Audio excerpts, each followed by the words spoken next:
Olá, turma, tudo bem? Bora lá para nossa leitura, mais um dia, né, aqui com o Senhor, com a palavra. Hoje já quarta-feira, dia 3 de abril, né, a gente vai caminhando aí para essa semana 15 que nós estamos, e hoje dia 3 dessa semana, então, nós vamos continuar dentro do livro de Juízes até sexta-feira, né, a gente está aqui.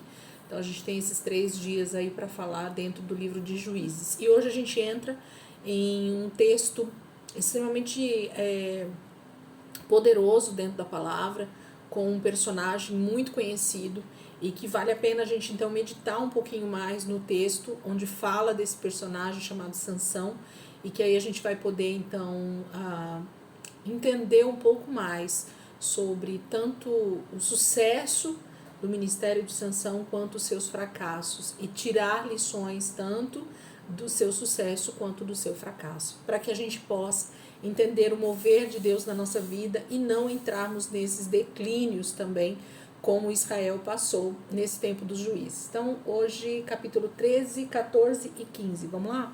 Capítulo 13 diz sobre o nascimento de Sansão. 13:1 diz assim: os israelitas voltaram a fazer o que o Senhor reprova, e por isso o Senhor os entregou nas mãos dos filisteus durante 40 anos. Certo homem de Zorá, chamado Manoá, do clã da tribo de Dan, tinha mulher estéril.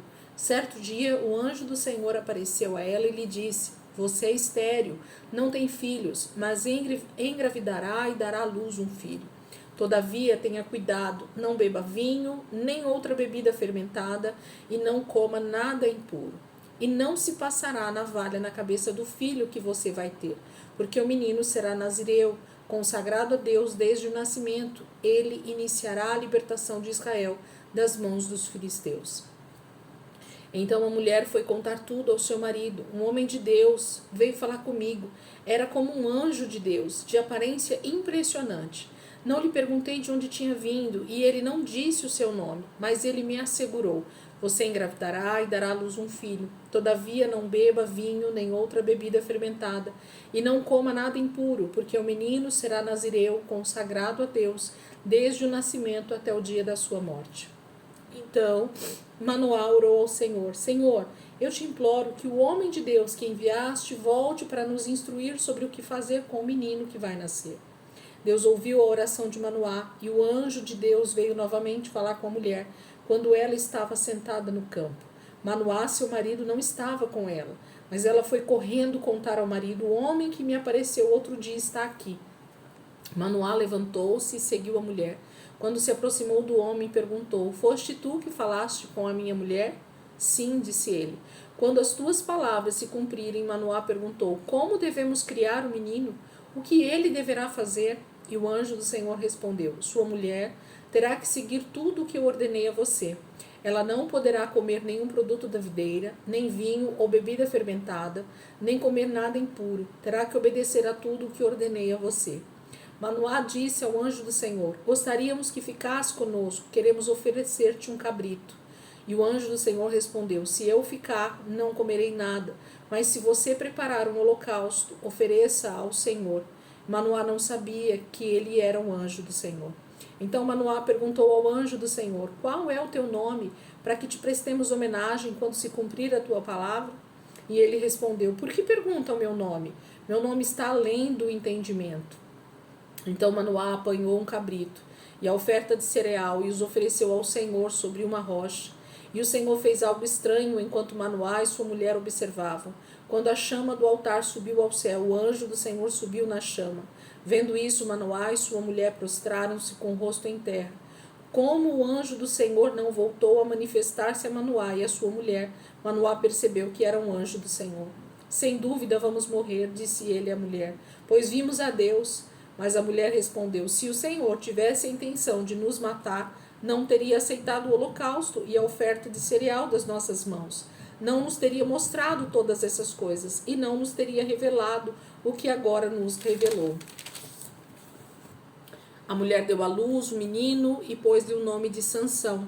Ele cresceu e o Senhor o abençoou. E o Espírito do Senhor começou a agir nele quando ele se achava em Maanedã, entre Zorá e Estaol. Então, capítulo 13 fala desse anúncio, né, do nascimento para a esposa de Manoá. Não fala o nome dessa mulher, mas fala o nome do marido, que era um homem da tribo de Dan, e a sua mulher era estéril. E ela é, então, a bem-aventurada de receber esse anjo duas vezes, né? O próprio anjo do Senhor, com letra maiúscula aqui, que mais uma vez, uma teofania do próprio Cristo vindo, do próprio Deus, né, se manifestando para eles ali naquele momento. E diz que esse menino seria o que iniciaria a libertação de Israel das mãos dos filisteus. Capítulo 14. Sansão desceu a Tímina e viu ali uma mulher do povo filisteu. Quando voltou para casa, disse a seu pai e a sua mãe: vi uma mulher filisteia em Tímina. Consigam essa mulher para ser minha esposa. Seu pai e sua mãe lhe perguntaram: será que não há mulher entre os seus parentes ou entre todo o seu povo? Você tem que ir aos filisteus incircuncisos para conseguir esposa? Sansão, porém, disse ao pai: consiga-a para mim. É ela que me agrada. Seus pais não sabiam que isso vinha do Senhor, que buscava ocasião contra os filisteus, pois naquela época eles dominavam Israel. Sansão foi para Tímina com seu pai e sua mãe. Quando se aproximavam das vinhas de Tímina, de repente um leão forte veio rugindo na direção deles. O espírito do Senhor apossou-se de Sansão, e ele, sem nada nas mãos, rasgou o leão como se fosse um cabrito, mas não contou nem ao pai nem à mãe o que fizera. Então foi conversar com a mulher de quem gostava. Algum tempo depois, quando voltou para casar-se com ela, Sansão saiu do caminho para olhar o cadáver do leão, e nele havia um enxame de abelhas e mel. Tirou o mel com as mãos e foi comendo pelo caminho. Quando voltou aos seus pais, repartiu com eles o mel e eles também comeram. Mas não lhes contou que tinha tirado o mel do cadáver do leão. Seu pai desceu à casa da mulher e Sansão deu ali uma festa, como era de costume dos noivos. Quando ele chegou, trouxeram-lhe 30 rapazes para o acompanharem na festa. Vou propor um enigma para vocês, disse-lhe Sansão. Se vocês puderem dar-me a resposta certa durante os 7 dias da festa, então eu darei a vocês 30 vestes de linho e 30 mudas de roupa. Se não conseguirem dar-me a resposta, vocês me darão 30 vestes de linho e 30 mudas de roupas. Proponha-nos o seu enigma, disseram. Vamos ouvi-lo. E disse ele então: do que come, saiu comida. Do que é forte, saiu doçura. Durante 3 dias eles não conseguiram dar resposta. No 4º dia disseram à mulher de Sansão: convença o seu marido a explicar o enigma. Caso contrário, poremos fogo em você e na família de seu pai, e vocês morrerão. Vocês nos convidou para nos roubar? Então a mulher de Sansão implorou aos prantos: você me odeia, você não me ama, você deu ao meu povo um enigma, mas não me contou a resposta. Nem a meu pai, nem a minha mãe expliquei o enigma, respondeu ele. Por que deveria explicá-lo a você? Ela chorou durante o resto da semana da festa. Por fim, no 7º dia, ele lhe contou, pois ela continuava a perturbá-lo. Ela, por sua vez, revelou o enigma ao seu povo. Antes do pôr do sol do 7º dia, os homens da cidade vieram lhe dizer: o que é mais doce que o mel? O que é mais forte que o leão? Sansão lhes disse: se vocês não tivessem arado com a minha novilha, não teriam solucionado o meu enigma. Então o espírito do Senhor apossou-se de Sansão.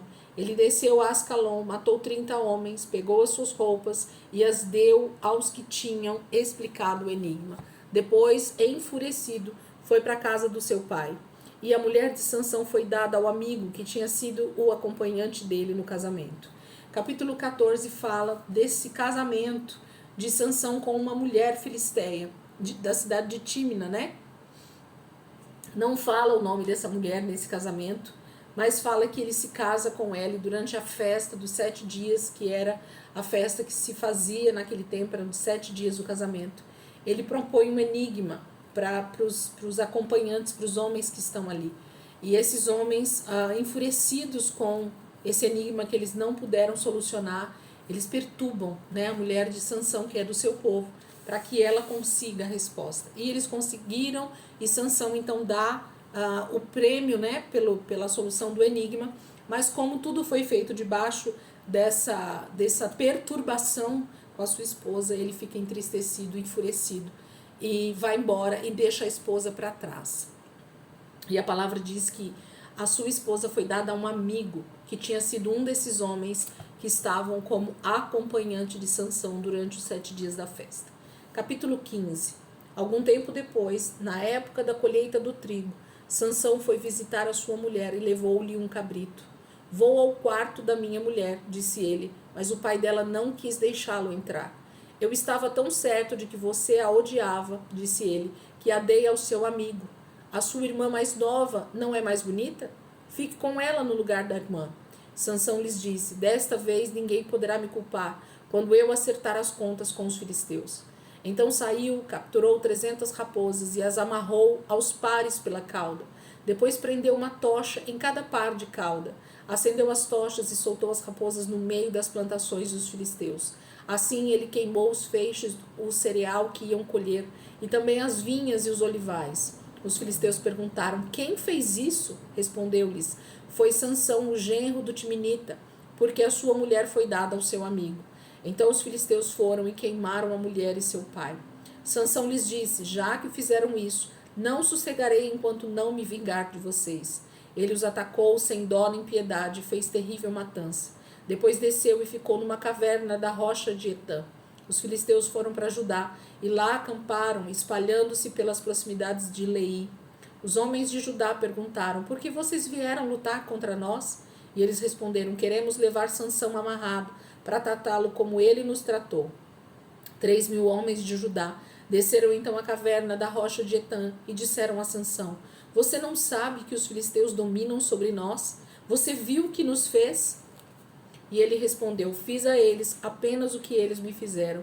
Disseram-lhes, viemos amarrá-lo para entregá-lo aos filisteus. Sansão disse, jurem-me que vocês mesmos não me matarão. Certamente que não, responderam. Somente vamos amarrá-lo e entregá-lo nas mãos deles. Não o mataremos. E o prenderam com 2 cordas novas e o fizeram sair da rocha. Quando iam chegando a Leí, os filisteus foram ao encontro dele aos gritos.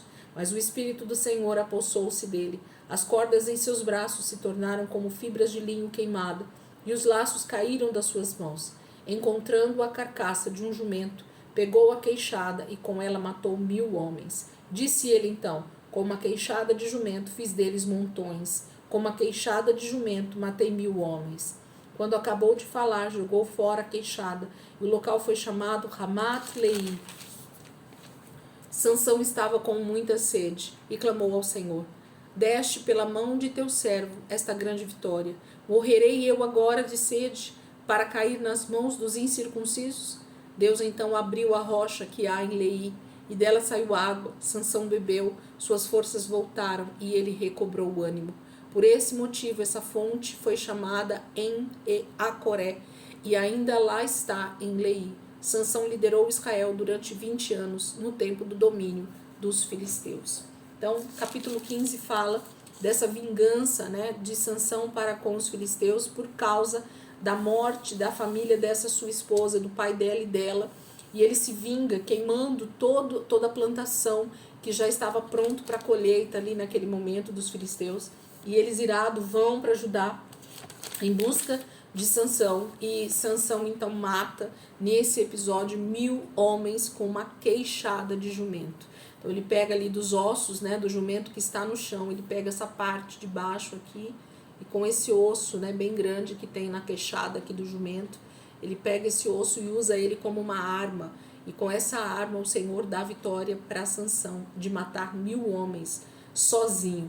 Você imagina o desgaste. Quando eu vejo esse finalzinho aqui do capítulo 15, a gente consegue imaginar o desgaste físico que Sansão sofreu nesse momento, porque ele matou 1.000 homens sozinho, com o seu próprio braço, com uma queixada de jumento, como uma arma em suas mãos. Deve ter sido terrível. Então fala desse nível de exaustão contra os seus próprios inimigos, contra os inimigos de Deus, né? Então aqui esse texto é tremendo e maravilhoso a gente meditar nele e entender o que Deus estava fazendo aqui através da vida de Sansão. Amém, queridos? Que o Senhor possa ministrar a tua vida nessa quarta-feira, que o Senhor possa continuar ministrando as nossas vidas dentro do livro de Juízes, percebendo que Israel está nesse declínio que parece não ter fim. É um looping, né? Eles sobem e descem o tempo inteiro dentro do livro de Juízes. e o Senhor então possa ministrar a nossa vida, nos ensinando, mostrando os textos que nós precisamos estar atentos e ver quais são os erros e os acertos que a gente consegue perceber no povo de Israel e que nós não podemos cometer e que ao mesmo tempo precisamos ter no quesito arrependimento, no quesito buscar ao Senhor para encontrar as respostas. Amém? Deus abençoe, ótima quarta, e amanhã, se Deus quiser, a gente está aqui de volta para continuar nossa leitura em nome de Jesus. Deus abençoe.